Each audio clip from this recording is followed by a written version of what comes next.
खुदा च तुहाडी सलामती होवे। मैं नवीद नसी।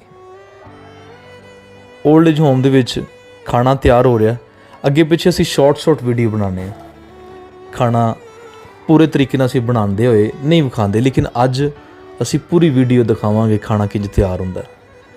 अज ओल्ड एज होम दे विच जो बन रहा है गुड़ वाले चावल दाल पा के, क्योंकि असी ड्राई फ्रूट तो नहीं पा सकते, लेकिन दाल चनियां दी असी यूज़ की है जी। सोहने तरीके दे नाल असी रीझ दे नाल बनाने।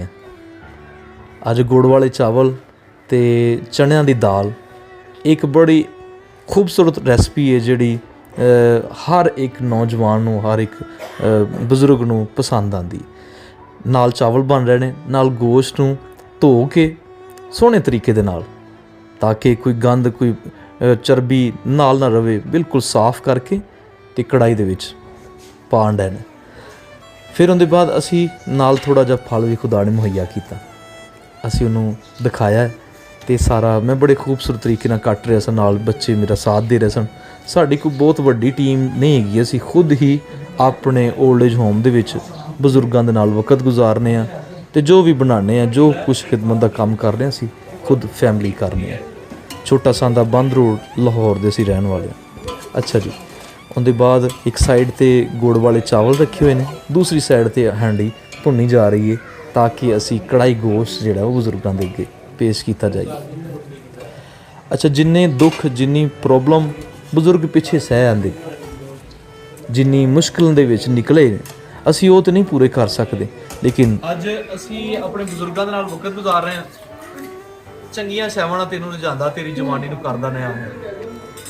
फेवरेट चावल बजुर्गों की ते जवानां दी फेवरेट गुड़ वाले चावल नाल दाल पा के, फाली गए चिकन है, रोटी है, खुदावंद दा शुक्रगुजार। लेकिन जिन्ना अरसा साडे कोल बजुर्गों का गुजरदा है, कोशिश करी दी कि असी उन्हां दे अखां दे विच कदी अथरू ना आण दईए, कदी मुश्किल ना आण दईए। इसलिए कोल बैठ के बड़े खूबसूरत तरीके नाल उन्हां नाल वक्त असी गुजारने आ। जो खुदा मुहैया करदा जी सानूं, यह खुदा दा दिता होया जिहड़ा असी अपने ओल्ड एज होम दे विच बजुर्गां नूं दे रहे हैं। बड़े सोहणे तरीके नाल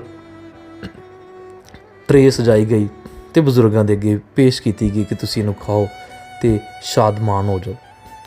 असी हर रोज़ डेली बजुर्गों के नाल वक्त गुजारने आ। दुआ की जाती है मुल्क पाकिस्तान वास्ते, हर एक बंदे वास्ते, ताकि असी खुदा नूं भी हाज़र नाज़र रखीए, अपनी खिदमत नूं भी सर अंजाम देंदे रहिए।